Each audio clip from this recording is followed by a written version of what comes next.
Morning, champ. Hello.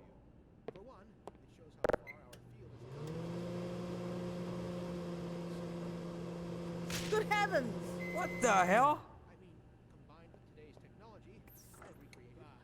I can't stand. You think you can fix the vending machine too, college boy? We will never hear the end of this. Yeah, you best make like an atom and split. 'Cause that was you-know-who's lunch.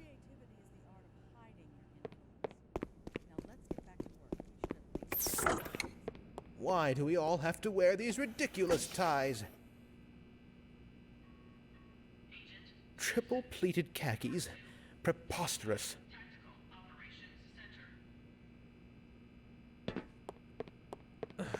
Drat.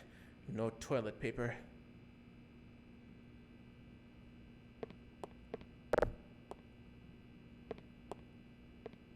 Oh, thank heavens!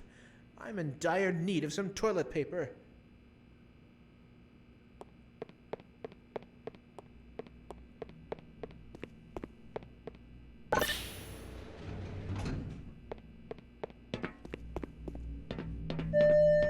Welcome to the HEV Mark IV protective system for use in hazardous environment conditions. High impact reactive armor activated. Atmospheric contaminant sensors activated. Vital sign monitoring activated. Automatic medical systems engaged. Defensive weapon selection system activated. Mission level monitoring activated. Communications interface online. Have a very safe day. Black Mesa is a remake of the original title by Valve called Half-Life that was released back in '99. In the game, you play as Gordon Freeman, the iconic Black Mesa scientist who causes a rupture in the universe by his own hand. Crowbar Collective is an indie studio mainly consisting of modders who started working on the title Black Mesa over a decade ago. It was developed for 15 years and the first release happened in 2015, while the rest of the game was finally ready in 2019. If you're interested in the colorful development cycle of the game, I've linked an article by PC Gamer in the video description. For someone who loves the original Half-Life, this title was a long time coming. There are some differences to the original, obviously, the game being a remake and all, but more than enough similarities for you to feel right at home. Everything is made from scratch, from level design, weapons, models, sound effects, and music, to the NPCs and their dialogue. Since everything is reimagined in the game, it offers you a brand new but recognizable playthrough even if you've completed the original Half-Life multiple times. The levels are named the same, but they have enough of a twist in them for you to enjoy it as a whole new experience. Puzzles are similar but different. The pacing of the game, which was one of my largest concerns beforehand, is spot on, for the most part. Exceptions happen at the latter part of the game, on planet Xen. I thought that part dragged on for just a little bit too long, with repetitive fights and puzzles.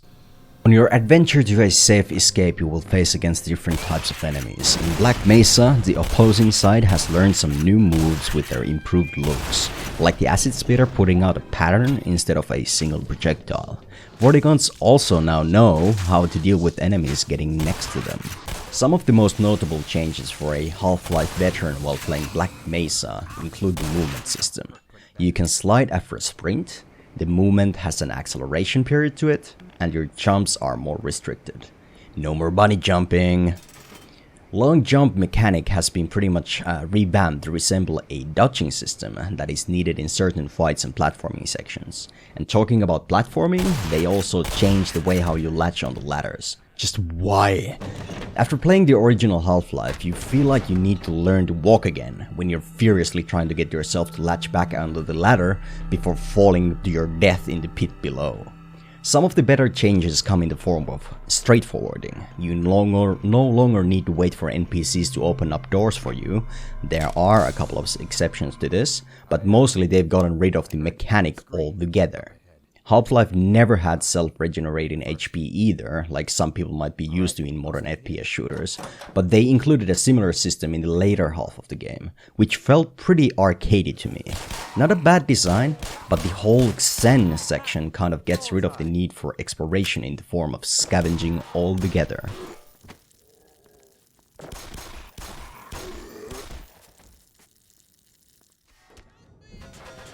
Just like in the original, battle arenas are designed in a way that you have multiple approach angles and have a chance to even the odds before the actual fight even begins. There are different occasions, however, where I felt like the designers could have thought about the enemy positionings a bit more carefully, since the enemy could gang up on the player when they had the high ground. And on other occasions, human enemies were standing right next to some exploding barrels and chucking nades like no tomorrow. While you're traversing the world, you will find a large variety of different weapons, especially when compared to today's standards in FPS gaming. I won't be listing all of the weapons in case someone who hasn't played the original game is watching, since it would contain some spoilery stuff. So I filmed a short combat scenario which shows off the majority of the basic arsenal.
The gunplay feels very different to the original title, since some of the weapon properties have been modified to a point where they are distinguishable of the original game.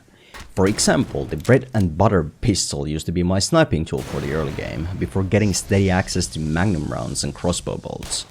Now the pistol is restricted mainly to close quarter fights and seems very inaccurate. Shotgun also fails to impress, mostly because of the double shot alternative fire mode. Sometimes it fails to take care of even of the weakest enemies on occasion from close range. I also don't know what the hell happened to Gordon's Kobe hand, but the grenades seem to be falling short a lot of the time. Crowbar Collective added a new way to aim down sights for Magnum and Crossbow. While there is an option to disable these changes, they felt kind of out of place and handled poorly compared to the old school way of things. Nitpicking aside, all the weapons look and feel great, sounds included. Puzzles in the game are challenging enough, and they're most of the time very logical, which I appreciate. There is no Resident Evil craziness involved, just plain and simple, mostly physics-based riddles. Touch-ups on the storytelling are subtle, and in most cases a very welcome change. In the original game, the player had to piece together the story from the environment and the small clues left behind by the developer, but in Black Mesa, they've added a lot of new NPC dialogue where they explain what's going on and where Gordon Freeman should be heading. However, there is no hand-holding. NPCs and their models come with a lot of more variety this time around, and they're included with some of the funniest Easter egg jokes that I can remember. Overall, Black Mesa is a game worth of playing, especially for those who love the original Half-Life, and totally recommend it for those who never touched it before. This is the ultimate form of Half-Life 1. You can buy the game for measly 18 euros on Steam, which is an insane amount of value. I spent 12 hours on the game altogether and rushed through a lot of the sections while playing it on stream. Thank you for watching. I hope you will enjoy Black Mesa as much as I did. There is a full playthrough posted on this channel exported from my Twitch stream, if you're interested in taking a closer look at the game before giving it a go.